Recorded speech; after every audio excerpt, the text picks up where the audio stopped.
কোরবানি করা এটা হলো আল্লাহর একটা নিদর্শন। এই নিদর্শনের প্রতি সম্মান প্রদর্শন করা। আল্লাহ বলেন, ওয়ামাই ইউআযযিম শাআইরাল্লাহ,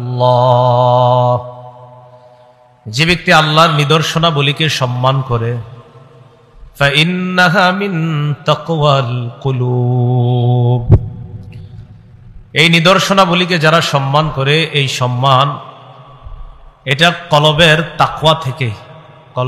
তাকওয়া থেকে সম্মান করে।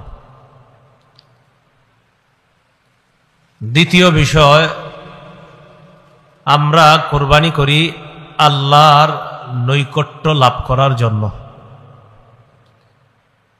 এজন্য আল্লাহ আমাদেরকে শিখিয়ে দিয়েছেন, সূরা নামের 162-63 নম্বর আয়াতে বলেন, কুল ইন্না সালাতি ওয়া নুসুকি ওয়া মাহইয়ায়া ওয়া মামাতি লিল্লাহি রাব্বিল আলামিন। নবী আপনি বলেন, আমার নামাজ, আমার কোরবানি, আমার জীবন, আমার মরণ বিশ্ব জগতের রব আল্লাহর জন্য।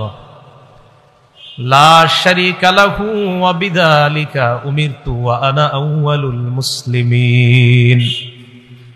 তার সাথে কোনো শরীক নাই, কোনো অংশীদারিত্ব নেই।